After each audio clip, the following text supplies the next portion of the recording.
Man like Mark Sullivan, the warrior self. Stay tuned for the thrilling episode. Woo!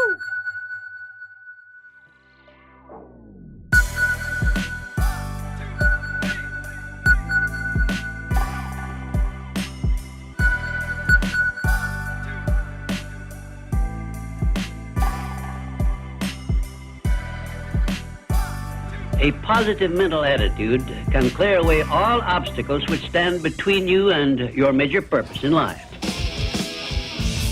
This is the Snowboard Project featuring Mark Sullivan and the Bead. The Snowboard Project. The Snowboard Project. The Snowboard Project.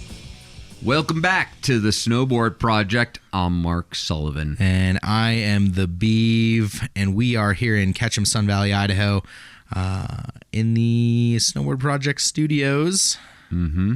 Yeah. Anything else you want to add to that? Nah, I don't need to throw hot water in there at all.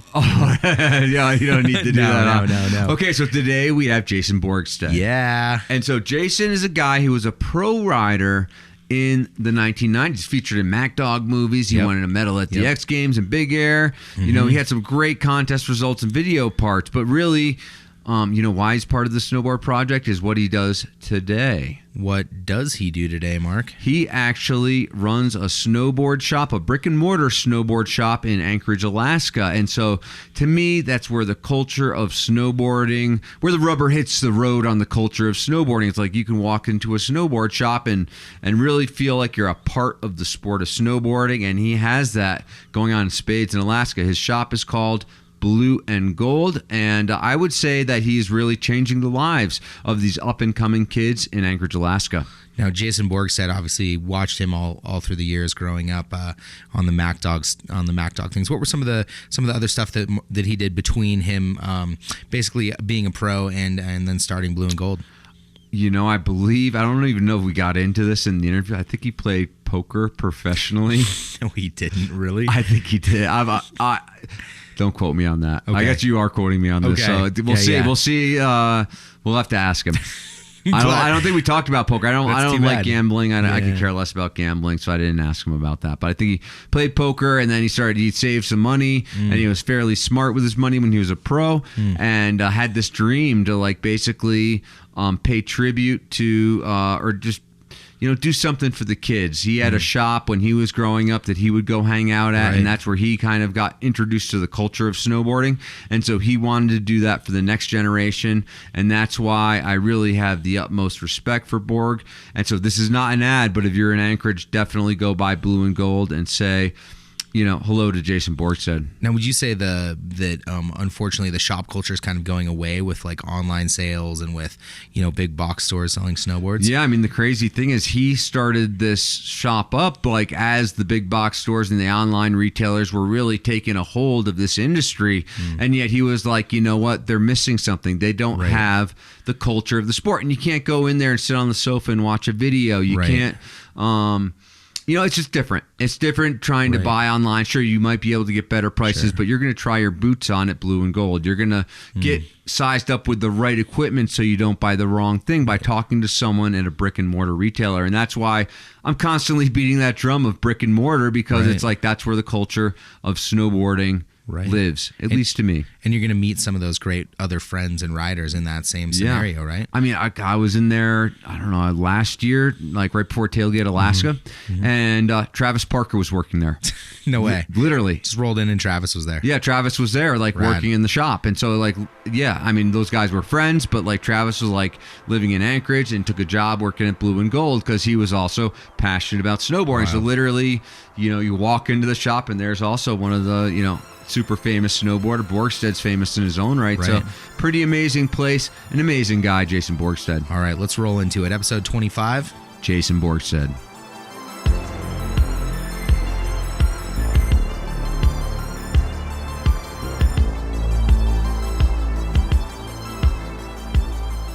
So let's jump right into this. So today I am joined by Jason Borgstede, Alaska legend, X Games.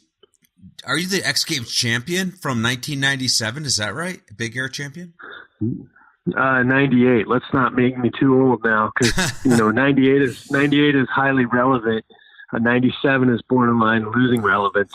Okay. So still relevant. 98 X Games Big Air champion, and you were featured in Mac Dog movies. But really, the thing that I think is the coolest is that now you're giving back to the sport. You actually own a shop in Anchorage, Alaska.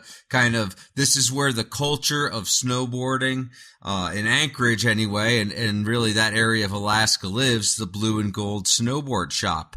So where do you want to start? I mean, we could go anywhere with this, but what do you want to talk about today, Jason?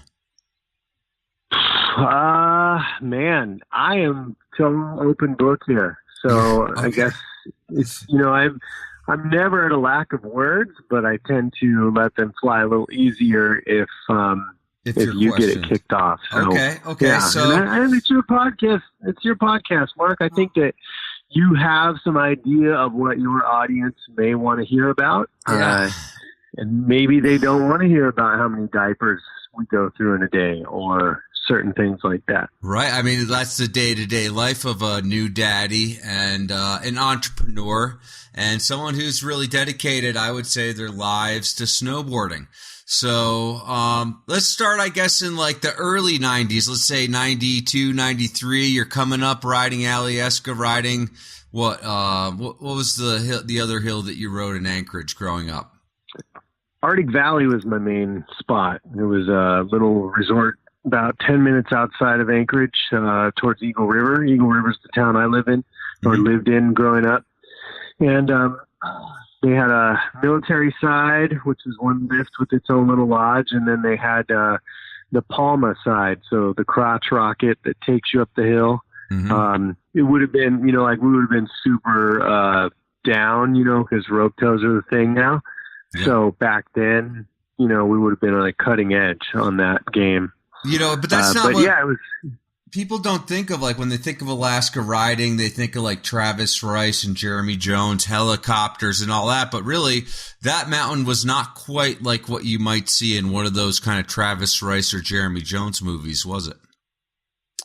Well, you could see mountains like they might ride from there. So that was close. But no, it was about maybe from the highest point to the lowest point, 1,000 vertical feet. And it was just a flat face. It had some fairly good pitch to it.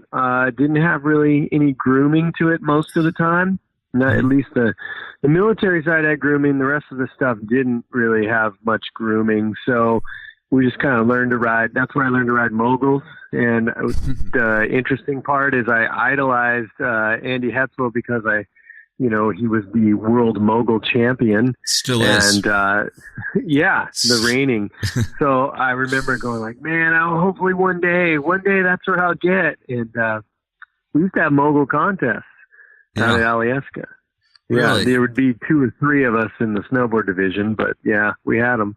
So how did you get like sponsored? How did you kind of get involved with the industry of snowboarding? Like, how did that come about? Well, so I guess I grew up in a way where anything I did, I had dreams of grandeur for it. So when I was really little and played football, I wanted to be a Dallas Cowboy football player. When I was in California and played baseball, I wanted to be a Dodger. I just had these dreams where, okay, I'm going to go be a pro at this. And then I moved up to Alaska and really started skating heavy and got into snowboarding the next winter after I moved up there. Started snowboarding, thought that was really fun, and immediately thought, wow, I want to do this forever. When you're young, all you think about is what's right in front of you that moment. You don't think about like, well, how am I going to be able to afford a mortgage doing this? So all I could think about was, cool, this is rad. I want to keep doing this, and let's just keep doing it. And then I gravitated towards the local shop, which was Borderline. And we had our own built-in icon pro in Jay Liska.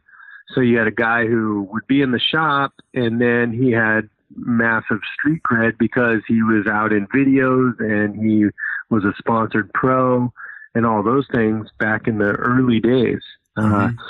So so I walked in there, and then, I saw the skate team, and I saw the snowboard team the next winter, and I just wanted to be a part of it. So about a winter later, I came in and said, "Hey, how do I get to be a part of this?" And, I want to get sponsored, or I don't know how exactly I put it at the time, but,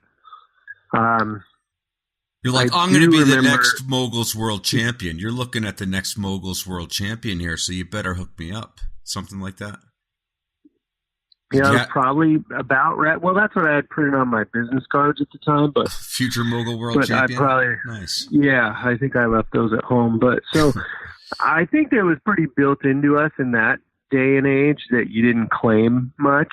Yeah. You tried to stay pretty humble, and you had sick dudes that would, if you thought you were dope, you were going to get put in your place pretty quick.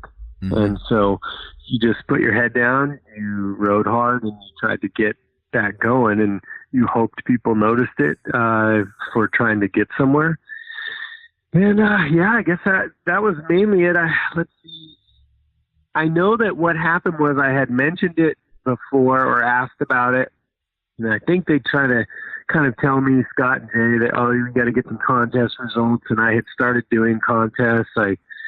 My sports experience was from competitive stuff. So, I was used to trying to compete, and that was how you got somewhere.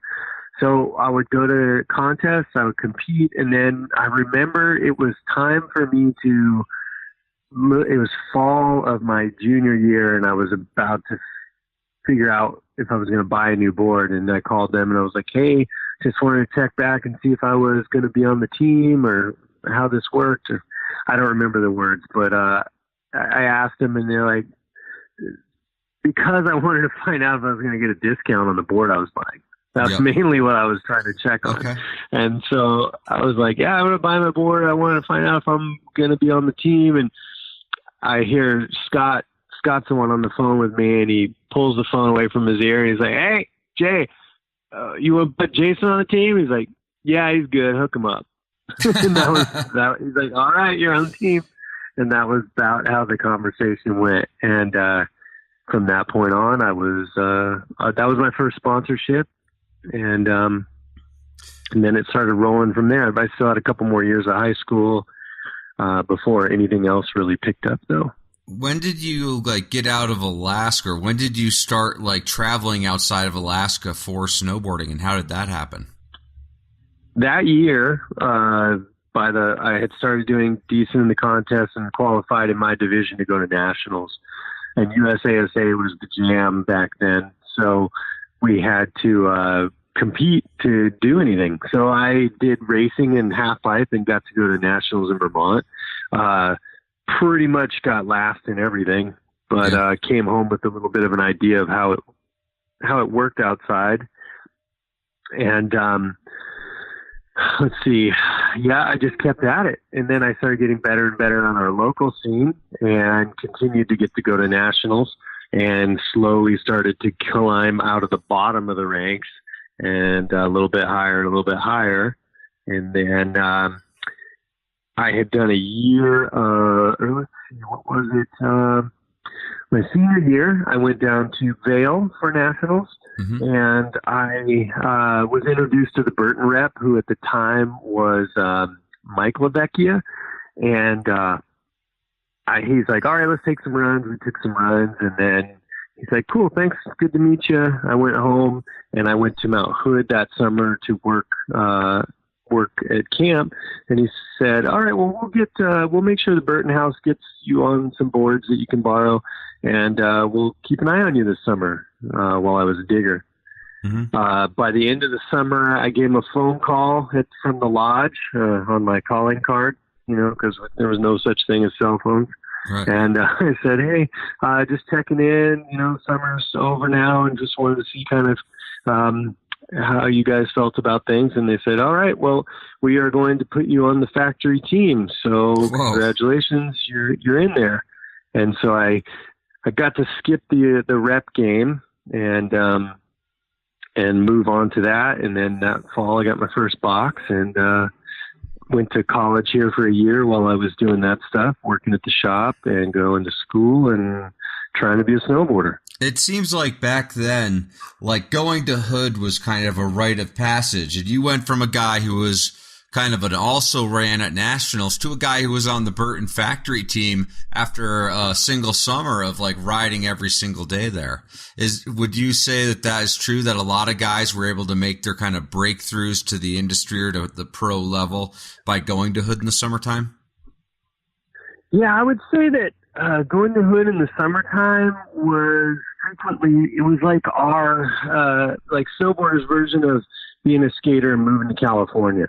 It was just 3 months, but it was concentrated where everything that you wanted to hit was right in a quarter-mile circle. And everybody in the industry was not jaded by hand-built stuff and pipes and all that yet. So it was people would go up and film video parts up there. People would get covers and all these shots all summer. And there was media there constantly and everything. So if you could go up there and do something good, I mean, you had people pilgrimaging from across the country to go sleep in a car to hike up after the mountain was closed and poach half pipes and get shots like that and hope to get noticed and get sponsored and start something from there. I mean, it was a boulevard of broken dreams from that, I'm sure, but there were also people that made it. And I would think that the best part of what we do, whenever you do something non-standard, the biggest part of it is hope. You have hope that you're not just going to get this set paycheck every week for the rest of your life and everything like that. It's like playing the lottery. You could go huge. You could win big instead of just playing it safe. And everybody gambled and took that chance and came out to Mount Hood at that time period and rolled the dice to see if something big could happen. And fuck it. If it didn't happen, that's okay too. But now those guys, even the ones that nothing happened for, can sit at home and tell the stories of coming out there and the rad times they had and maybe they got a free board or whatever. And then, everybody's got crazy stories from there, from dodgeball to, anything you want out there. There's some sort of story. So tell me like a radical story from that summer, because that was really the breakthrough summer for you. Tell me a story about that summer. So let's see, was this, I think this is that summer and this is no kind of like, amazing story. It's just kind of, this is how hard it was in my day type of story. Mm-hmm. So we dug the pipes by hand back then, 100%. Well, so they would dig a big trough and then we would dig the pipes. There was no pipe dragon or Zog or any of that stuff yet. And you didn't get paid. You got yourself into a slave labor situation, happily for room and board and the chance to be first on the hill and last off every day, and to dry your hands out with salt. And so Joey Boiseneau was the head of the digging crew, and he's a Bend legend. And his brother Dave Boiseneau was there as well. It was James Jackson, myself, and a few others that I can't really remember who all was there at that time. But we dug the pipe, and we got it done pretty fast. And I think the powers that be were like, hey, why don't we dig a mini pipe too? Okay, sick. We're going to do a mini pipe too. So mini pipe back then equated to like 8 feet tall, and then big pipe was like 12 to 13, 15 maybe feet tall. And so we dig 2 of these pipes. We go down, camper orientation. They're all coming in that day. We're all psyched. Yes. All right. We're killing it. Summer's going to be sick. Then it starts raining that night. And it rains for 2 days. And rain at that time of year equated to pow up on the hill. Mm-hmm. So when we got done with 2 days of rain and went up on the hill, we came up to not seeing any half pipes. The wind drift had blown in the pipe. It had blown in the small pipe 100%, blown in the big pipe all except for maybe 4 feet on one side was sticking out, and then the other side was totally filled. And we had the great idea of putting the old Heine rails that were the wood on top of the metal that was bolted in, put all those in the bottom of the pipe so people would not be stoked to poach. So those guys had to dig that thing out with the cat and try not to mangle all the rails. Then we had to spend the next day or so, again, digging all day, as long as you could think of, to get pipes ready again to go. And then we never had another day off the entire summer. It was, those were our 2 days off.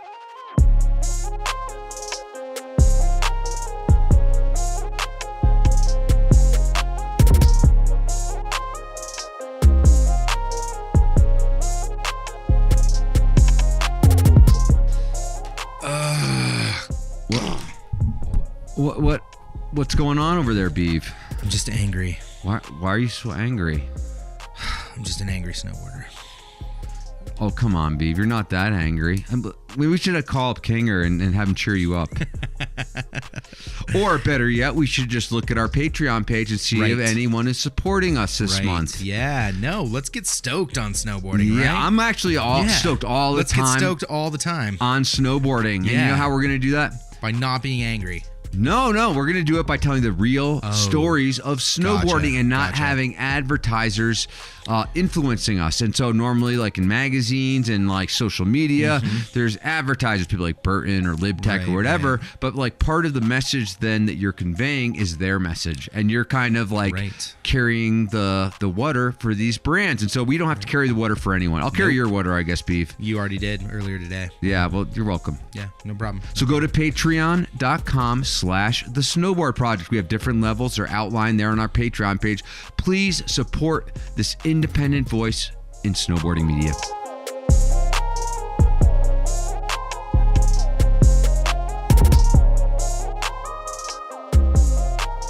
How would you how would you ride? Like, what was the schedule for like between doing this hand shovel work, like the hard labor, and actually getting to shred? So diggers, you were on the in-between days, you were digging for 3 days. You're digging when the kids leave 1 week, you're digging the middle day and the day that the next group arrives. So 3 straight days of digging. Then they show up. Then you're the first on the hill. You have to get up. You have to make sure all the rails that have melted out are covered, salted, salt the pipe, get everything decked out. Boom, now you guys can go. Then everybody rides. Middle of the day, you're salting. End of the day, you're salting, you're slipping, and then everybody leaves, and then you are raking, slipping, salting, and then you get to go down off the hill, probably just about in time for dinner, and then try to skate a little, go to bed, do it all over again. And that, like I said, we had 2 days of an entire summer off, and every single day was that or the full dig days. Wow, it sounds like it wasn't a very easy existence. Like they were kind of working you to the bone for no money. Yeah, for sure. But we like I said, we happily signed up for it. Mm-hmm. You know, you can't, most kids, my situation was I was able to go to 1 session of camp. My mom busted ass and let me go to a session the first year that High Cascade was ever open. First year I ever snowboarded, I saw a magazine ad, camp, cool, I want to go. And so she said, all right, we'll do it. And then the next year I took a year off, but then after that I was like, all right, I want to go, but 1 session isn't really enough. I want to go to 2 sessions. You know, they get you hooked in there. She's like, all right, cool. Well, I'll pay for 1 and you can get a job and pay for the other. And so I worked a couple jobs, pretty much morning to night during the summer so that I could pay for my second session and stayed 2 sessions there. Wow. And then all of a sudden, the longer you go there, the more you get to meet new people, you get to make those connections, and they notice you and notice if you're a hard worker or if you're a whiner or not. And then you can kind of start to apply to see if you can get into the mix there. Right. So I got them to let me, the next year, I think I paid for a session, and then got to stay and be a digger for the next session. Mm-hmm. And then after that, that worked out. So the following summer, I got to be a digger for a summer or two. Right. It only cost your family thousands of dollars to initiate you into the world of slave labor. Pretty much, yeah. Yeah.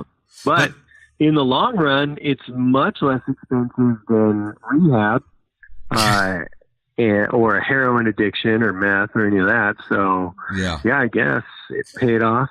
Yeah. Well, let's talk about that for a second, because it's like you didn't even have time to go out and party, go to the Rathskeller or partake in kind of the parties. You were never really like one of those kind of party guys, were you, as a rider?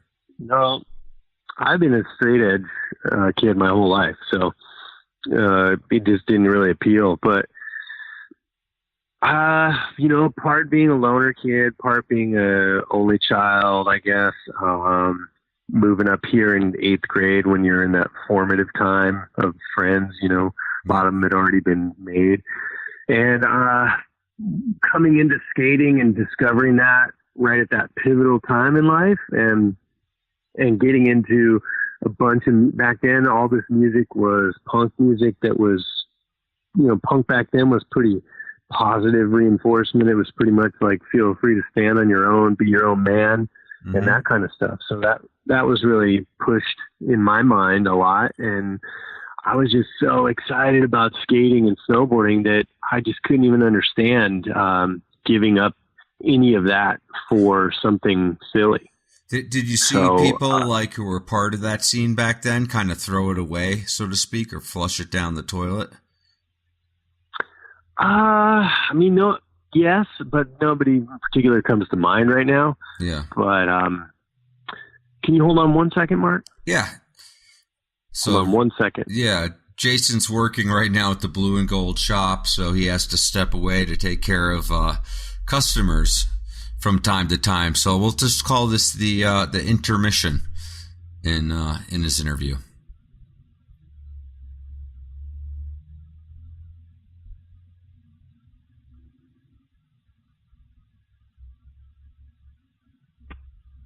Hey, sorry.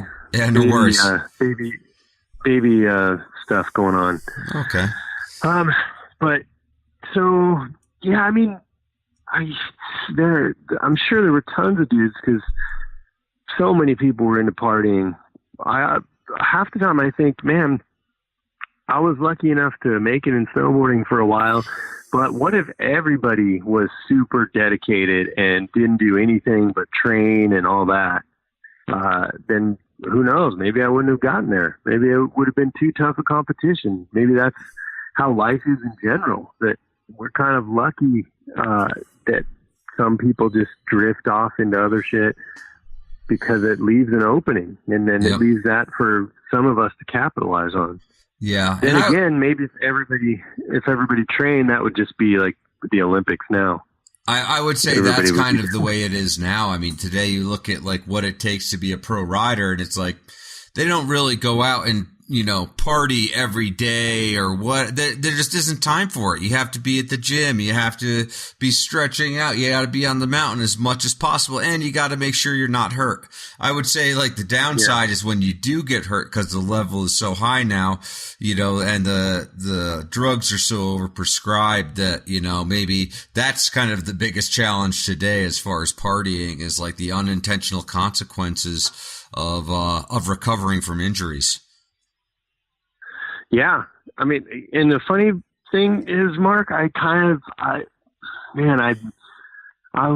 fucking hate jockism, but at the same time, I kind of wish that I had some of that stuff back then. Yeah. I wish that I had somebody who would take you and say, hey, dude, you want to be the best snowboarder you can be? Well, I'm going to help you get that, even though this seems a little bit like jock-ish. It would be sick to help you get way further than you could imagine you could get too. Right. It's like you had to figure that all out for yourself. You were your trainer, you were your athlete, you were your coach. You had to do like every role that now there's like little different pieces of the machine as far as like becoming like one of the top performing athletes today. Yeah. I mean, the only thing I really wish that we had done was a little bit more physical training to not get hurt or do things like that. But I mean, you know, I think Kevin Jones and myself, people like that of our time, were our training was just skateboarding when we weren't snowboarding. Yep. And then, you know, and then you figured it out. And that's why you had people that kind of pulled away from the pack as far as their abilities and whatnot, because they figured it out. They didn't have it. I don't want to say that. So nobody's had it handed to them, but a lot of people have figured out how to help others get to a place faster than they used to be able to. Right. So, and I think that a lot of us back then had to navigate that and figure it out mentally on our own, rather than having anybody that would kind of part that wake for us a little bit easier. Yeah, but now the expectation is higher. It's like now to win a half pipe contest, you got to do back-to-back 20-foot airs all the way down the pipe with like, you know, 12s. Yeah, like every hit could like potentially change your life forever. You know? Yeah, when you see somebody as good as Kevin Pierce go down just training and hit his head like that, you see that could happen every single run. Yeah. You know, potentially that could happen every single run to those guys nowadays. It's insane that what they're doing to just keep at a level. And the other part that's fucking stupid is that half those guys can't even get sponsors, really. Yeah. You know, then maybe they're lucky and they pull a monster and then they don't even have a board sponsor. You know, why that's what I hope you do some investigative podcasting on why the fuck there's more money in the industry now, dollar wise going in, and yet every company seems to be broke and does not want to invest in movies or riders or any of that the way they used to. Like, you know, they're having trouble too. Their budgets are tough, all of that. But somehow we had less money previously and we're doing it. And now we have more money and everybody's struggling. Well, I think that maybe that has to do with the fact that like that money is coming, the more money that's there is coming from non-endemic sponsors like your Red Bulls, your Monsters, your Mountain Dews or whatever. And that actually just gets concentrated. It's kind of like the 1%. It's like when they gave that tax cut, it's like not everyone benefited from that. 87% of that went to the top 1% of income earners. Right. So it's kind of like it gets concentrated maybe at the top with like the Shaun Whites and the Danny Davises and the guys who are really kind of making a mark. But even guys who made the Olympic team this year, it's like some of those guys even have a hard time just getting free equipment, you know? Yeah. I'm not talking about the money coming to the athletes. What I'm talking about is in general, when you look at, now that I'm on the shop owner side of things, I go into the industry intelligence day at the trade show, and you do a lot of research on how much money is coming into snowboarding. And money comes into snowboarding from consumers. Right. And people like Monster or Red Bull or whatever, they put money into snowboarding because they're going after those consumers. But money going into snowboarding is, in dollar wise, is up much higher than it was in, 15 years ago or whatever. But somehow it's diluted much more and much more of an issue to get spread out amongst companies, amongst video makers, amongst the riders on that side. Because kids will make, if a kid makes $30,000 a year from a board sponsor now, they're like, whoa, you're doing pretty well. Yeah. And in the heyday of snowboarding, that was like the low end of the tier. Mm-hmm.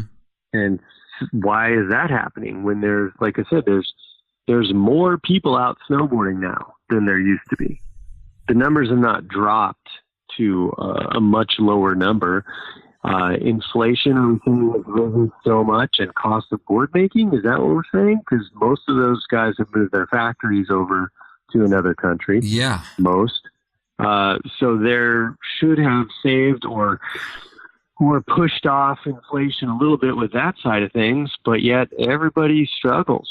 You know, you hear it from all sides of it, and it's strange. It's strange when Stasel can't get a board sponsor, when, you know, like, why isn't Brandon Davis a fucking rock star? Why aren't all these like kids that are amazing but not quite as good of a name?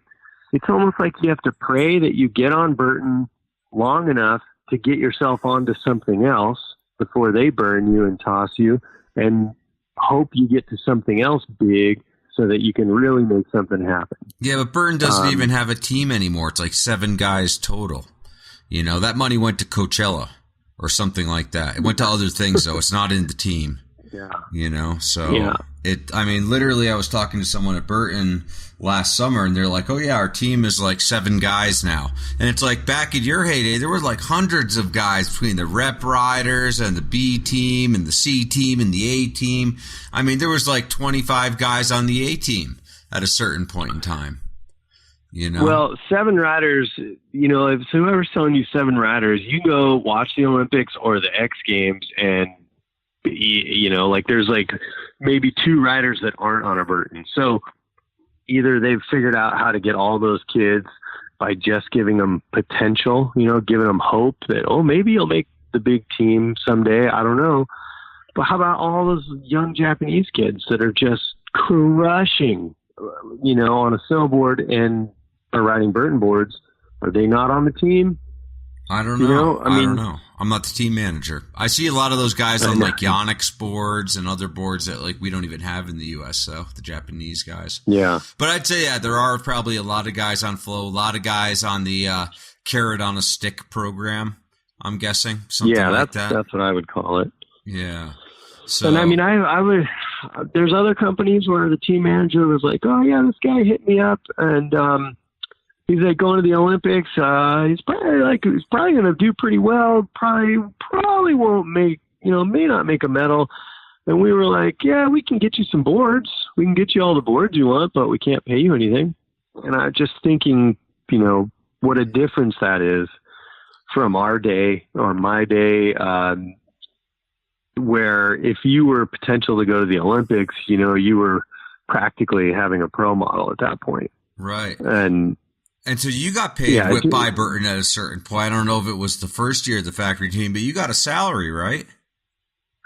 You know, yeah, I only actually made a salary for 2 years, and I was on that low end of the tier, like we just talked about. Mm-hmm. And so, yeah, most of the time I made money. I frequently made as much or a little more money doing contests than I did from my Burton salary. And that was when winning the X game was like, I think I made $3,000 or something when I won, versus like 50 grand or something like that. You know, I never got to win any of those big prize things. It was like grinding. I would go to every contest I could do and then film everything I could film and just go. Right. So did they like match your prize winnings? Like if you won $3,000, would you get matched like $3,000 or something like that? Yeah, I would have a cap on it. I would match, but with a cap. I think my time was like match with a cap of 5,000. So if you won 12,000, then they would match 5 of that. Right. So you would max out your cap, so to speak.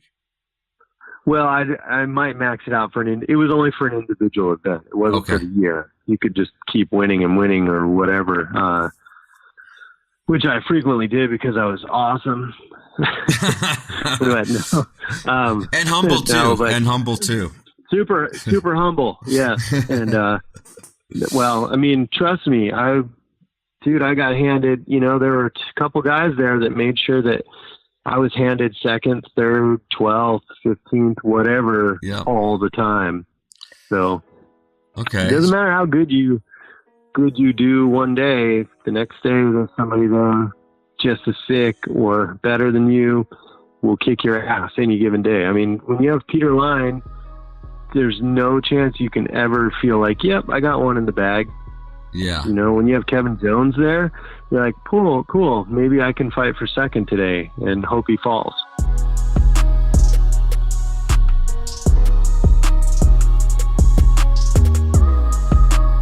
Hey, what's up, guys? Beef here. I know you're probably kicking back in your room with your headphones on, or maybe you're in your car on the way to work, or maybe coming from work. And I just want to say thank you for tuning in and listening. It is people like you that make this worth it for guys like Mark and I to make these episodes for you. Please do us a favor. Will you please rate us, share us, tell your friends, spread the word. We want to be able to keep making this happen. And if you can also go to patreon.com/the Snowboard Project, you can check us out and you can help us keep creating these podcasts for you. We are an independent voice in snowboard media, meaning we don't have anybody that we are beholden to. We don't have anybody that says, hey, maybe you shouldn't talk about that, and that is why this is special. So thank you for being a supporter of that. If you feel like supporting us, or if you don't, hey, either way, at least you're tuning in. So please share, please like, please rate, please let us know how we can be better. Patreon.com/the Snowboard Project.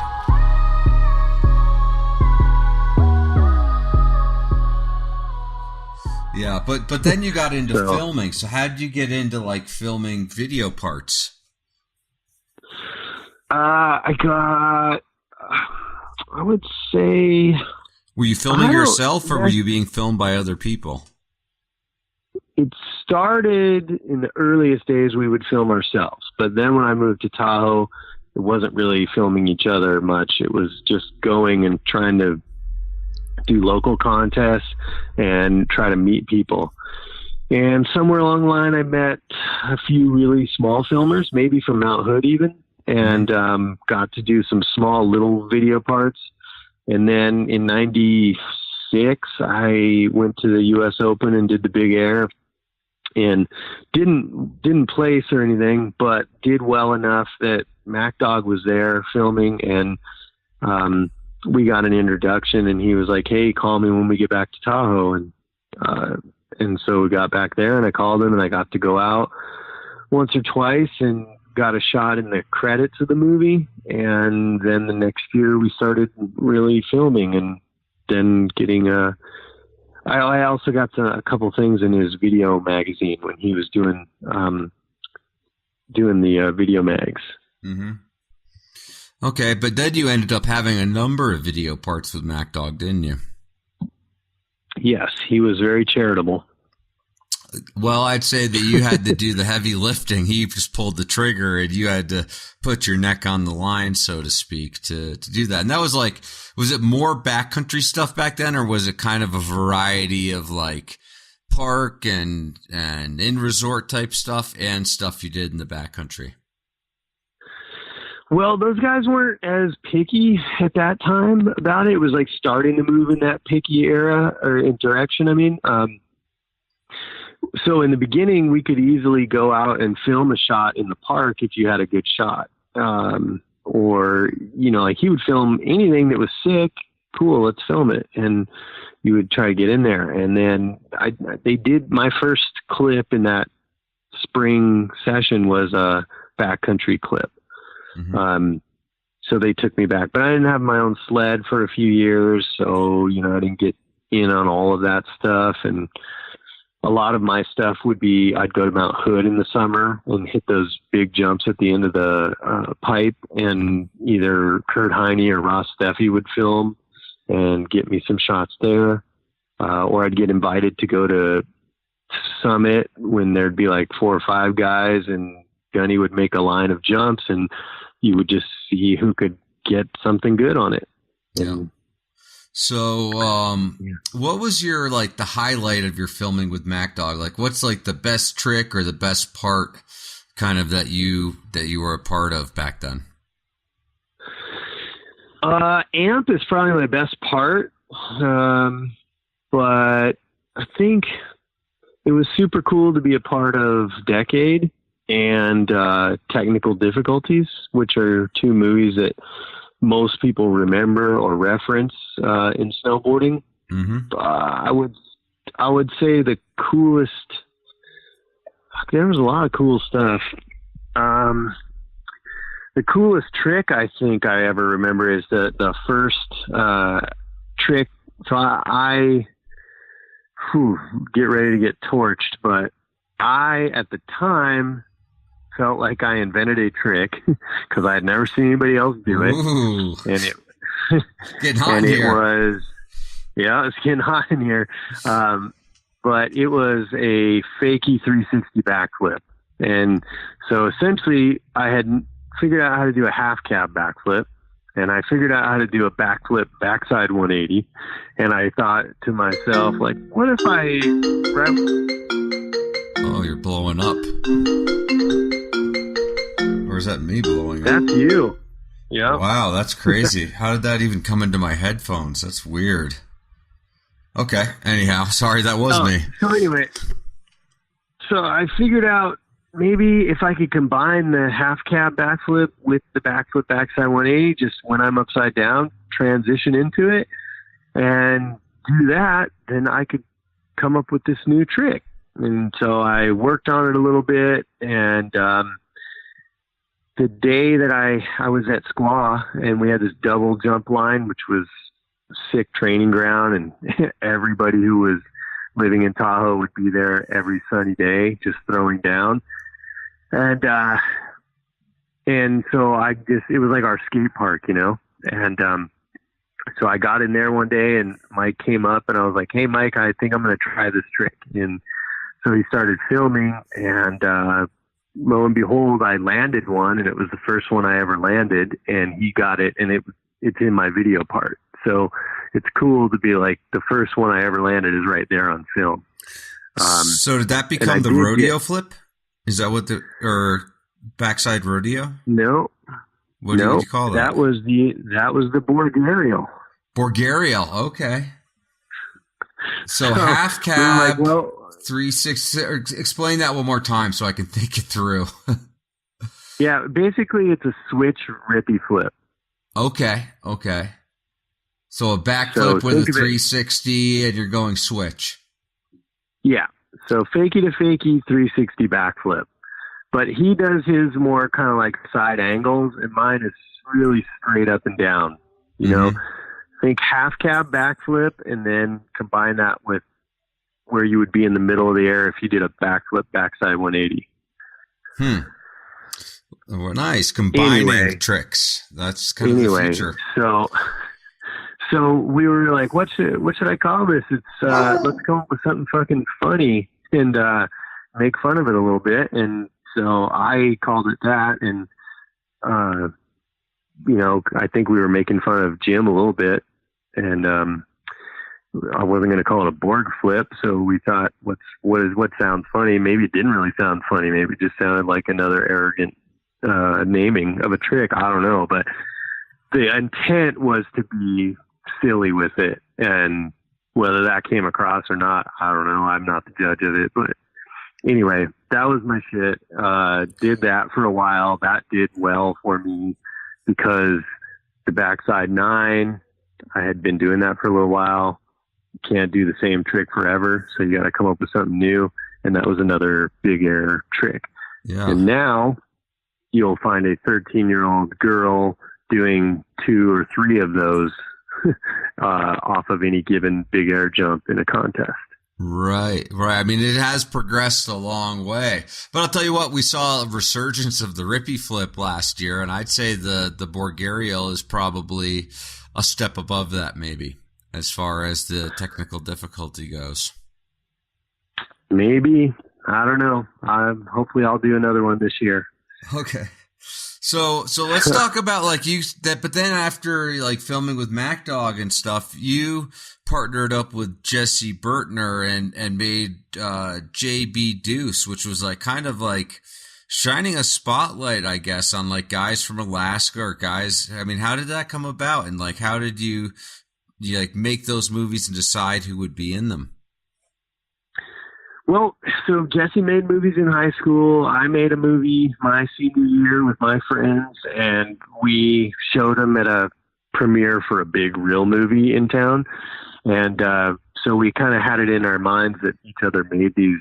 We were interested in these little flicks. And then as we started going along, we decided in 97 to try to make a movie. And you know, I was starting to film with Mac Dog, and Jesse was probably filming with local dudes in Washington.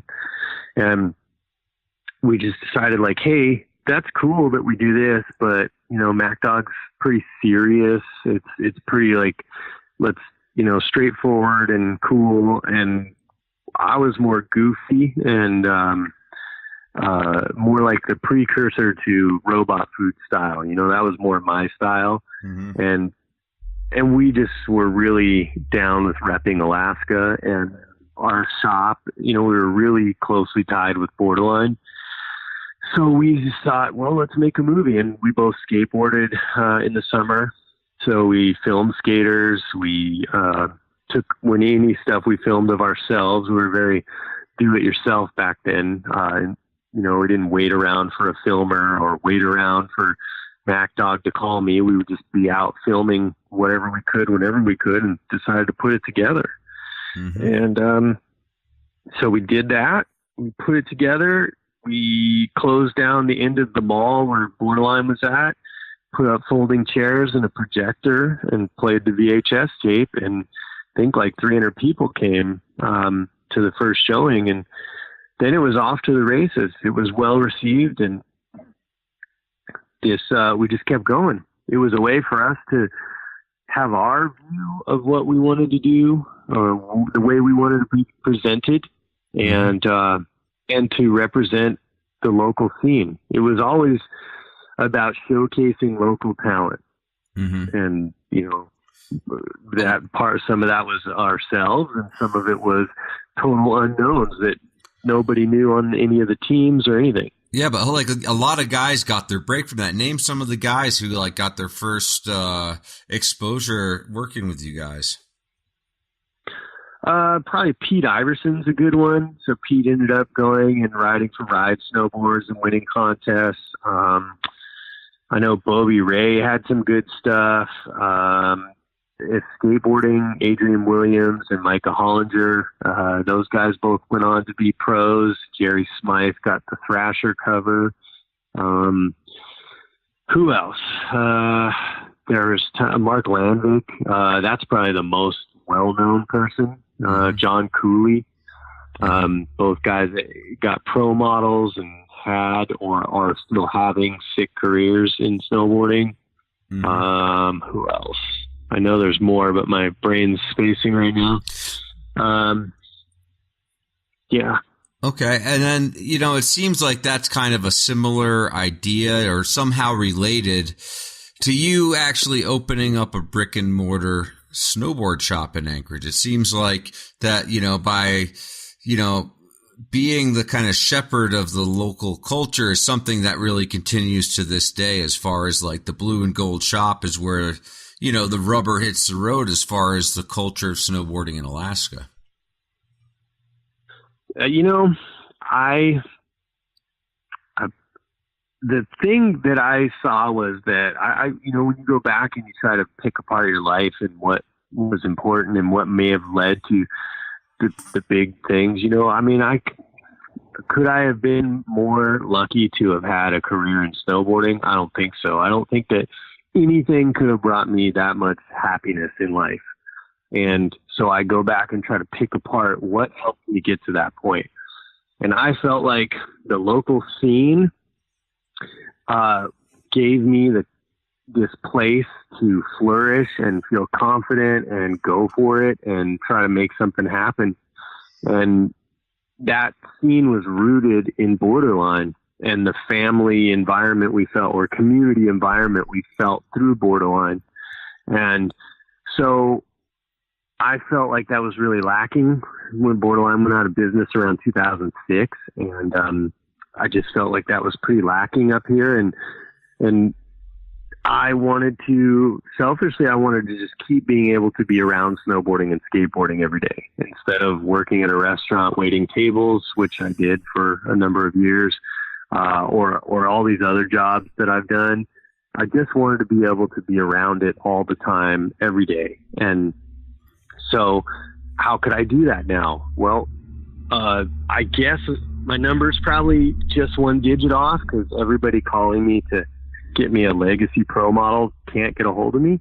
So my other option is to do this shop and try to be the gateway for the next group of people, and not even just the next group of people that want to be pros, because that's there, but just the dude whose biggest dream is to make the perfect pow turn, or his big dream is to drop in on a ramp or something. Try to make that happen for everybody's different level of stoke or involvement in these sports. And like for me, it was wanting to be a pro.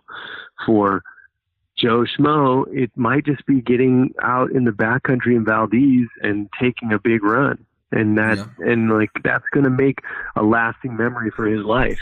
And so I just wanted to be able to try to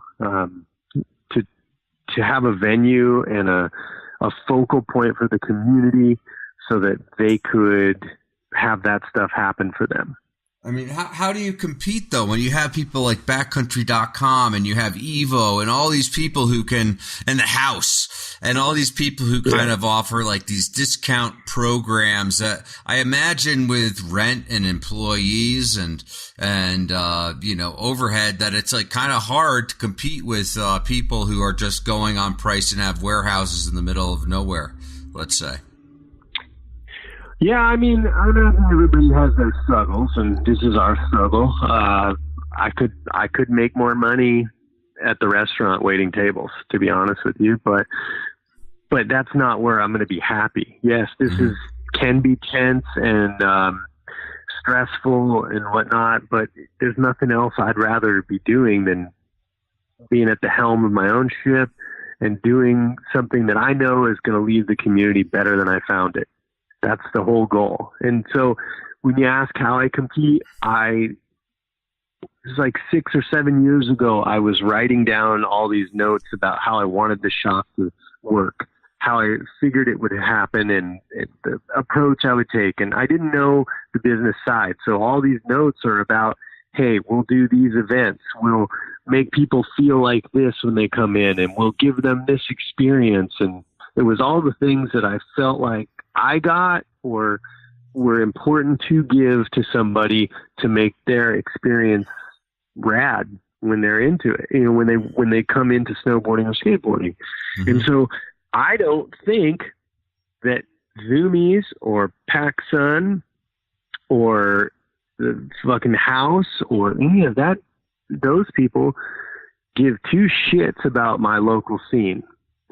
So my competitive advantage is that I do give a shit about these people. I do give a shit if your kid has a good time when he's skateboarding, not just where he spends his money or where you spend your money for your kid. I want that kid.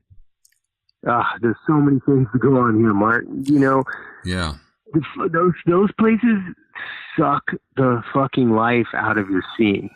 So they have a nice face, they welcome you in, and this is where you can learn from those places, is they make people feel welcome.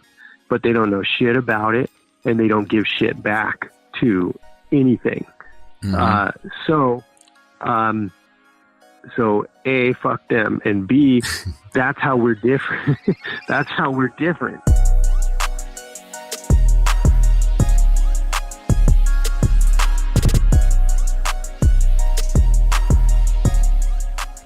Hey, what's up, Roger? Nothing much. Roger Sullivan. Mark Sullivan, 30 years earlier, right? Yeah. What's going on? You loving snowboarding? Yeah, it's fun. Yeah? What's the best thing about snowboarding? Just like, it's a good experience, and it's really good to do with friends and stuff. Right. Yeah. I think that's why we all got into snowboarding, right? Uh-huh. Yeah. Okay. So what is the feeling you get when you're getting up in the morning and you're going to go snowboarding? I get really excited. Sometimes I'm not too excited, though, because sometimes a little tired, but it's always really fun in the end. Does Mark pull you out of bed and go like, Roger, it's time to go snowboarding? Yeah. He does, huh? Because he's all stoked on snowboarding. Yeah. Full disclosure, how much does Mark love snowboarding? He loves it like a lot. Like a lot? Yeah. Yeah. Yeah. What's it like being his son? Is it hard? Do you have to compete with the snowboard sometimes? Yeah, it can be kind of hard to keep up because he is pretty dang fast, but... Right. Yeah. Right. So you guys race sometimes? Mm-hmm. Nice. Yeah. All right. So, have you donated to our Patreon? No. Why the heck not, Raj? Don't you have a job? I guess I do have a job. Yeah, what's your job? I'm the mail guy for the snowboard project.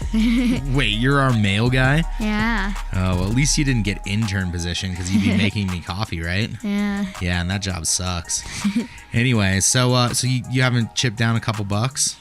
Not yet, but I'm gonna. Where do you go? some. Where do we go to do that? We go to patreon.com/the snowboard project. Yeah. Thank you, Roger. If you didn't get that, patreon.com/the snowboard project. This is the voice of Mark Sullivan 30 years ago. Yeah, that's what he'd sound like.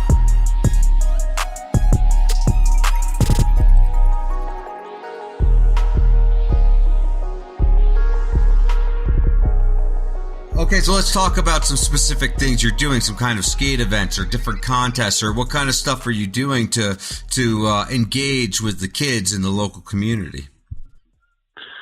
Okay, so first of all, if you come in, we've got our shop set up. We've got a little carpet board so you can skate in here.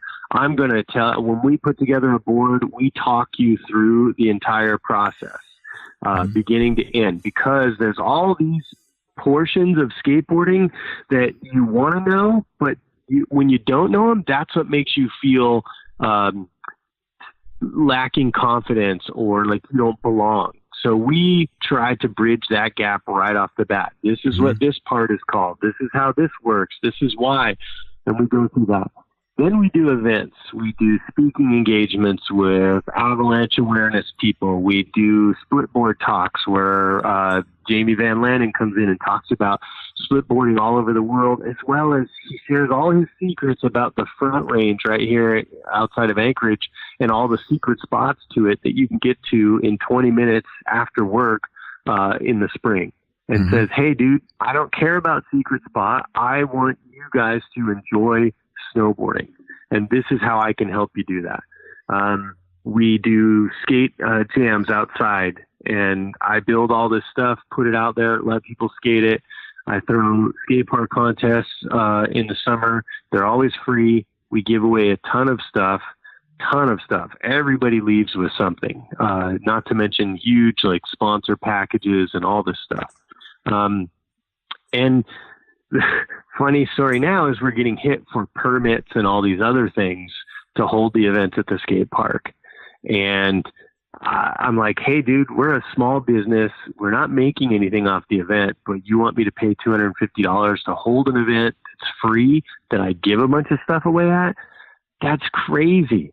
And you're using skate culture to bring people to your park so that you have more reason for more grants and more funding and to justify what's going on there, but you're not willing to understand skate culture and try to see what's going on at these events. You're just blanket like, oh, you're a business? Cool, give us some money, or don't hold your event. So do they understand that, or are they trying to strong arm you for the money?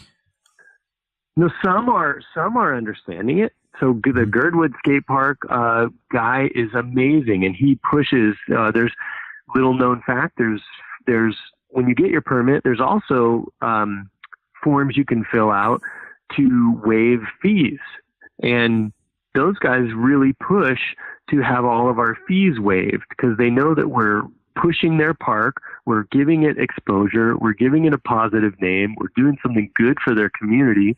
and we're not taking anything. We clean up. We do nothing but positive shit around there.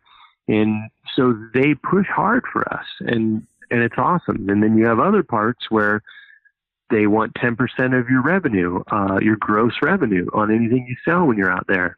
What do we sell when we're out there? Skate decks to the kids that break their board in the middle of the event and wouldn't be able to keep going, you know? Mm-hmm. So you're like, come on, guys, help us out a little bit here, you know? And you know who doesn't do any contests? Fucking all the mall stores. Right. Why would they? Why would they? When they cannot do it, we'll throw the event and then people will go and shop there. You know, why not just let us do it? And that's what I mean when I say those guys just take. They don't give, they take. So for everyone listening, I mean, I think you'll probably have a really good perspective on this. So whether you live in Alaska or you live anywhere really in the world, actually, why should you shop from your local retailer versus mail order? What's the argument for walking into a brick and mortar store where someone can meet you, or like Travis Parker, who used to work at your shop? I don't know if he still does, but like, what's the argument for someone actually walking into a snowboard shop run by snowboarders? Community, because you get to meet people, you get to be around others that share the love for what you love to do. And if you're just getting into it, then if your positive experience, your ability to get on the right stuff by people who care if you like it or not, will determine how you see that activity for the rest of your life. If you go into Foot Locker and say, I want to play basketball for the first time, and they put you in high heels because they don't play basketball, and you go out and have an awful time, are you going to want to do it again? Probably not. Same thing if somebody goes like, oh, hey, cool, we only sell mediocre, medium-level products, but we're going to put you on that because we don't know what we're talking about. Here you go. Have fun. Thanks for the money. And then you go out there. A, you're not going to see that person on the hill, and B, you're not going to be able to know you're not going to be able to get the advice from them or the experience of using those products to know if it's the right thing for you. Mm-hmm. So your experience becomes a different experience. And I'm not trying to talk shit on people that work at those places. Those are people that just want to be into that stuff. Yeah. I'm talking shit. I'm talking shit on the overall business model of how you interact with your community. And that's dog shit. That's what sucks. And the sad part is when you hear all of your vendors say like, hey dude, we got to sell to them. Otherwise we don't exist. Right. And you're like, okay, cool. As far as mail order, the problem is that I don't think everybody understands is, you know, it's called writing copy. When you see a description for a snowboard in your catalog or on the internet, that copy is written for that product. Well, everybody's job for every product is to write copy about how that's the best thing that there is. So, and we all know that how some of these review sites, well, not everybody knows, but a lot of these review sites are essentially like, hey, give us a bunch of shit and we're never going to write a bad review about your stuff. Mm-hmm. So are you ever really getting the real story for something? Not really.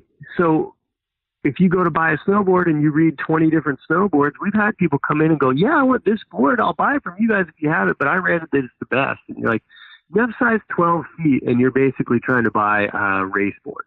What is going on here? You know, You read about it, but they didn't mention any of that stuff to you because they just wanted you to think it was the sickest board. Come in, talk to people that actually snowboard. Everything we sell here is dope, right? We don't sell whack shit. We have strict no whack shit policy, but good. That does like not that. mean that. But that does not mean that everything in here is right for you. Yeah. And we're dude, Mark, I've been in it long enough that I'm super strict with my guys to not sell shit based on the price, and not sell shit based on like what we like. It's really trained in them to take their opinion out of it, but leave their knowledge into it.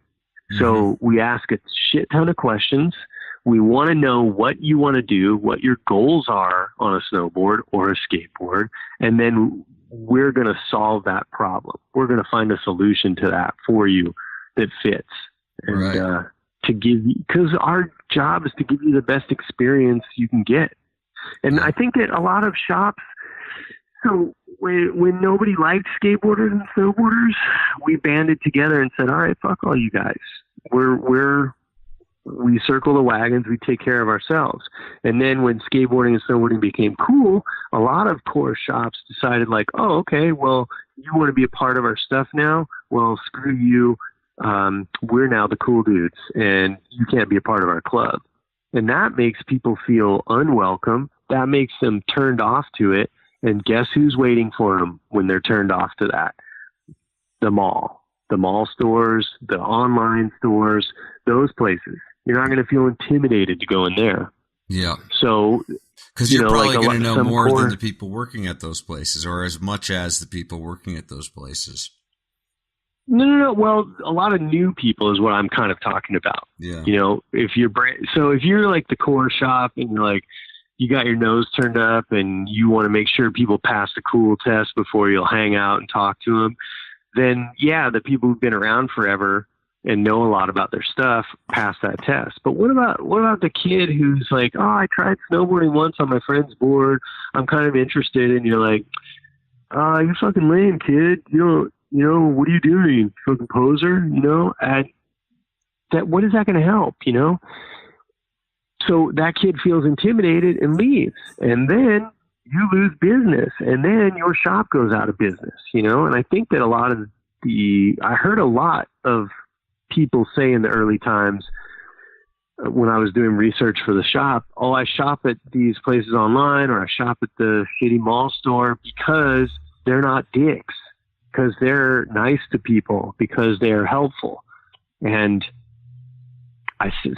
we make it a strict policy that you just focus on making their experience the best it can possibly be. And plus, there's no whack shit. There's no whack shit anyway. So you're not going to buy anything whack in here. But we're also not going to put you on the wrong stuff. Yeah. I mean, we're not going to let's take, for instance, I don't even know longboarding that well. I'm learning about it, but I'm traditional skating background. I can tell you right now, I'm not going to put a longboarder on the wrong longboard because I've cared enough about someone's experience to learn about this thing that even though it's not my style of skateboarding, I know that it is somebody else's way to go sideways through life and enjoy themselves. So I'm going to figure out how to get them on the thing that is the most fun for what they're trying to do. And if we all do that, then our sports will grow, our core shops will grow, and we'll be in a little bit better place, Mm-hmm. The days of when they hate. Go ahead. I was just going to say, I'm a real believer in that the culture of snowboarding lives at the snowboard shop. I would go hang out after high school. I would hang out with my friends, some of my lifelong friends I met at the snowboard shop, and those are people that I respect and ended up, becoming a part of my life for now, 30 years, right? It's like the guys I've known for 30 years are guys I met at the snowboard shop. I don't necessarily hang out with people or call up people who I went to high school with, but I definitely stay in touch with the guys from the snowboard shop. Yeah, absolutely. So, I mean, you and I have been knowing each other for 20 plus years now. Yeah. And it's just through the sport, and that's why when you said you were going to open a snowboard shop, I was like, wow, that's a tough road to hoe. But like, it's also like one of the most valuable things I think for this sport, one of the most underthanked things that goes on in snowboarding is introducing these kids to the culture of snowboarding and then making them feel like they're a part of something bigger than just another website or another trip to the mall or something else. It's like, this is where the culture actually lives. And I think your shop exhibits that. It's like there's a ski lift. Kids probably come in and sit on that ski lift besides trying on boots or sneakers. Probably come in and you probably have guys who come in just to see the shop guys who work at your shop and aspire to work at your shop. I imagine that little ecosystem of snowboarding culture is living and thriving at Blue and Gold. That's our goal. Our goal is to try to get people under 30 to see the value in a snowboard shop. You guys, people our age get it because we had that introduction to the sport through it. A lot of people never had that introduction, so they don't see that value unless they're taught that value, Right. Well, I hope people listen to this podcast and see that there's something beyond, just another brick and mortar shop. There's actually something more going on behind those doors. It's not just like you're going into like, I don't know, like a clothing store or, I don't know. I mean, I think that like probably fishing stores are probably like that in Alaska where you get to know the customer or whatever. And that's kind of like where you go to get the right lures when you come to my town is at the local fishing store and outfitter. And I think that's the same thing with snowboarding. It's like you go and get that professional advice and then it'll make a difference in the actual, experience you have in snowboarding on the mountain, or in fishing on the river or whatever. But I think that without that experience, it's like you're less likely to actually become someone who defines themselves as a snowboarder. It's like you're not really part of a culture. You're kind of on the outside looking in. Yeah. That's an important thing to say there because there's people like you and myself and Bridges and all these people who at some point along the line made this decision that, hey man, I'm going to forgo any chance at a normal life and I'm going to put everything into this and say, I'm going to live this non-traditional life of being around snowboarding and skateboarding forever. Mm-hmm. And at one point that probably could have made you a lot of money. And I think now we all know like there's no getting rich in that, but that's not why we made the decision. It was like there was no decision. You just said, hey man, I can't tear away from this. I can't leave it. I can't walk away. And this is what I have to be around to feel normal or to feel right in the world. And so I'm going to do what I can to continue to be a part of it. And naturally, you just want to pass that on. If you're any sort of normal human being, you want to pass that rad feeling or that passion on to somebody else. You want to see that kid get stoked on something and know that 10 years down the line, he's going to look back and think like, man, that was cool that those guys were really nice to me when I came into the store. And they really treated me like a normal person where maybe I got shit on at school or something else. Maybe it didn't work out at home very well, but those guys were nice to me. They talked to me. They took the time to hang around me and show me a video or do something like that. And I think that's, I don't know about you. I can't speak for everybody else, but that's why I continue to push for it. Well, that's kind of why I'm here as well. So I got to thank you, Jason, for paying it forward on behalf of the sport of snowboarding. I wish there were more people with that same vision like you, because it seems like, you are really affecting these kids on a one-to-one basis. They walk into your store and you talk to them one at a time. And so I really do appreciate that. And so thank you for doing what you're doing, and thank you for being a part of this podcast. I think that people will learn something by listening to it. I hope so. Yeah, man. No sweat. Glad I could be here. Cool. Well, I was going to ask you more questions, but I think that was such a powerful way to end it that that's probably a good ending point. You know what I mean? Yeah, well, yeah, you can do. I'm here. If you want to ask more, you can pepper them in the middle, whatever you want to do. Or if you want to do another one sometime, we can do that. Oh yeah, I'll definitely get you for more stuff later on, because I think that you do have the gift of gab as well and some good ideas, and you're not just quite a talker. Well, you're just not just kind of stumbling through life or whatever. It's like you have a direction, and it's like actually you're doing exactly, what's good for the sport. And so I think that obviously that it's like whatever I can do to help you and promote what you're doing, because I know it's not easy. I know it's fucking tough being a brick and mortar retailer today, and you're swimming, up the stream, so to speak, in today's day and age. But that said, I think it's a worthy endeavor, so I do appreciate it. Cool. Thank you. I appreciate you having me. I appreciate all that you've done to help me out from the earliest days. I kind of gave that speech at tailgate, but I think that, you and a few there are plenty of people that I've been lucky enough to come across that have really helped me have that career. Like I said, it's a fucking gift that I got to ride a snowboard and jump off things and have those laughs and travel around. And if it weren't for certain people giving a thumbs up at the right times, I never would have gotten to do it. And a lot of those people are real unsung people that have done that for so many others. And they don't really get much recognition because they're not really all about that.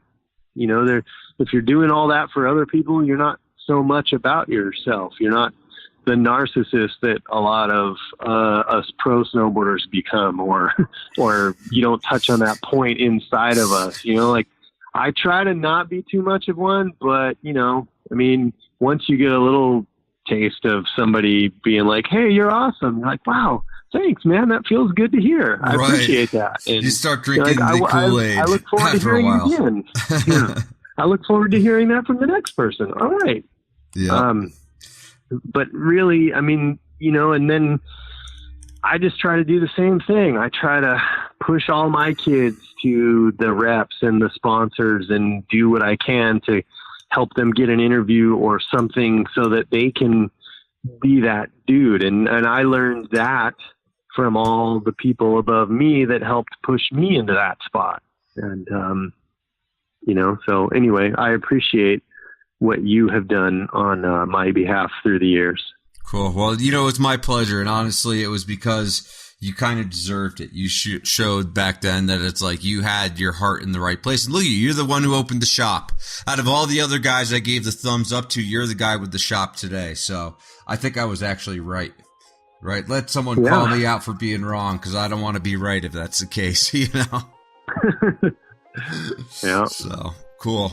Well, thanks for your time, man. I do appreciate it. I think this will be a good episode, Cool. Well, yeah, hopefully I don't sound like too much of a turd.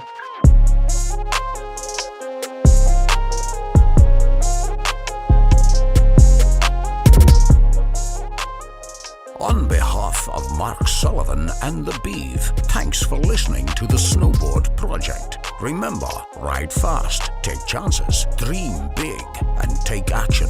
And for God's sake, don't forget to support advertising-free snowboarding media at patreon.com. The Snowboard Project. The Snowboard Project. The Snowboard Project.